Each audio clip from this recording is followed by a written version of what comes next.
We're moving forward now to closing statements. Each panelist will have 2 minutes. And we are going to begin with Jim Harper, who is the Director of Information Policy Studies at the Cato Institute, speaking against the motion. Jim?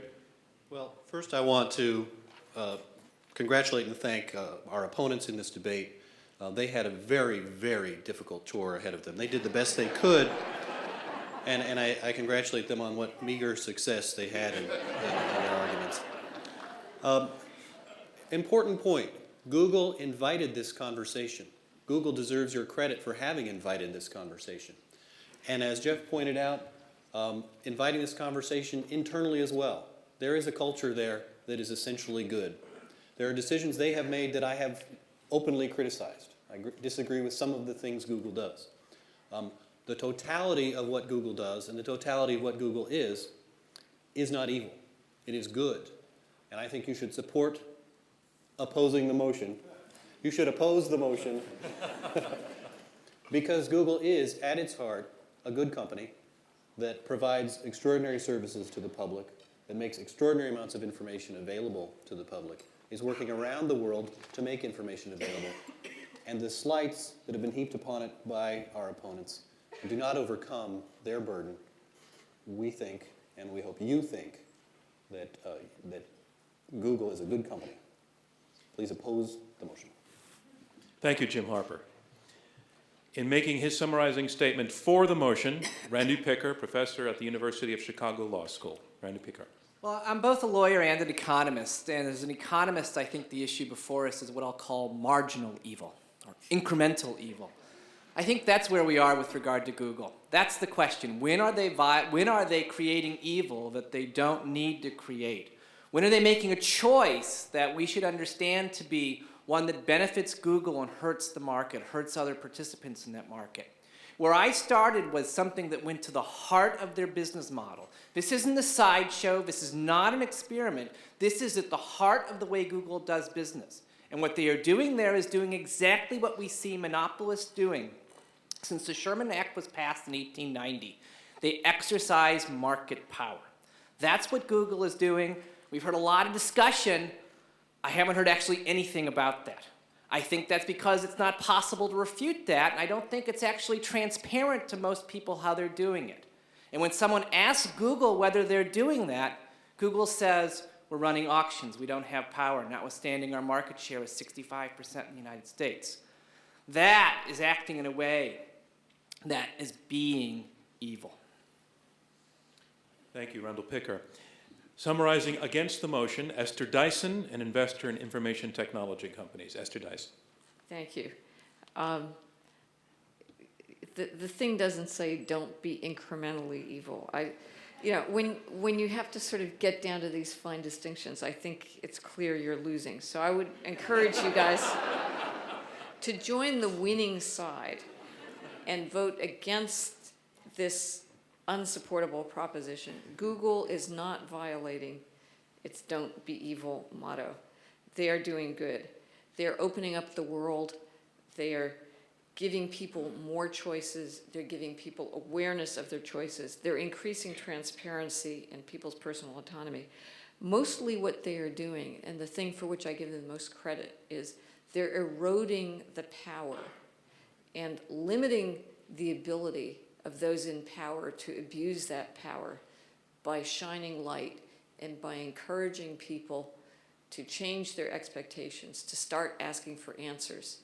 They're giving everyone the ability to watch the watchers in this increasingly transparent world. So please join us, the winning side, and vote no. Thank you, Esther Dyson. Summarizing his position for the motion, Harry Lewis, professor of computer science at Harvard University. Well, not everyone, Esther. They're not giving that power to everyone. Evil was Google's terms. We didn't set the terms of this debate. The Intelligence Squared people didn't set the terms of this debate. Google set the terms of this debate by putting that grand proposition out there. Don't be evil. Some of the things they're doing, they themselves know aren't right. They themselves would prefer not to be censoring search results in China. And they have allied themselves with other corporations into a new consortium that is, and they've pledged themselves to try to lift this restriction over the coming years. Now, that's, you know, they're to be respected for that, as they are to be respected for all of the other enlightening things that the other side keeps pointing out they are doing. But it's not a proposition about, on aggregate, are they 10% more good than they are evil? The question is, do they violate? Violate is an active verb. That's a, we won't, okay, let's not parse. Do they violate their don't be evil motto? And I would just repeat that the construction of censorship tools is an act of evil. Thank you. Okay, the motion in this Intelligence Squared US debate is Google violates its don't be evil motto, and summarizing his position against the motion is Jeff Jarvis, Director of the International Journalism Program at the City University of New York's Graduate School of Journalism. Jeff Jarvis. This debate, I believe, is not about Google, it is about us. And it is perhaps a bit of an indictment of us. You know, the problem we have in America is that we love and nurture success until you become too successful. And when you become too successful, we become suspicious of you. We even wonder whether you couldn't do this any other way besides being evil. Perhaps you do it by being smart, by being good, by being generous, by being innovative. I think that's what Google has done here. I think those are all virtues. And our risk as a nation, by looking the gift geek in the mouth, not a pleasant visual, I'll admit, is that we lose this lesson and we lose this value and we lose this tremendous gift that Google gives us. Finally, because I am a fan of Google, I am a fan of the wisdom of the crowd. I believe you are wise. So I am confident that you will vote against the motion. Thank you, Jeff Jarvis. And finally, summarizing his position for the motion, Siva Vaidhyathan, Associate Professor of Media Studies and Law at the University of Virginia. Siva. Lucifer did not fall because he wanted to be bad. Like Jessica Rabbit, he was drawn that way. In fact, he fell because he was trying to be great. Now, I firmly believe that companies should be companies, that governments should be governments, that saints should be saints, that sinners should be sinners, that gods should be gods, and devils should be devils. The claims of corporate responsibility are basically cynical marketing ploys, disguised as something great and good.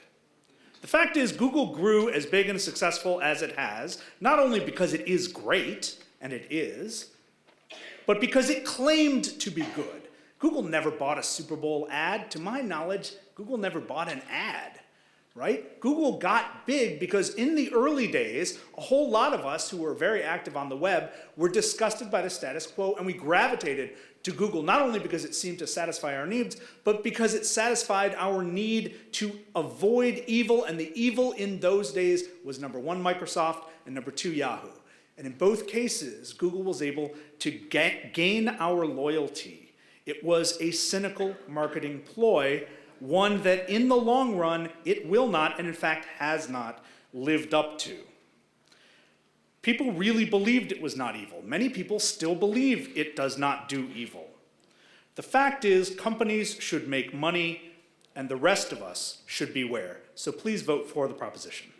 Thank you, Siva Vaidhyathan. And I'd just like to ask for a round of applause as we conclude the talking portion of the debate.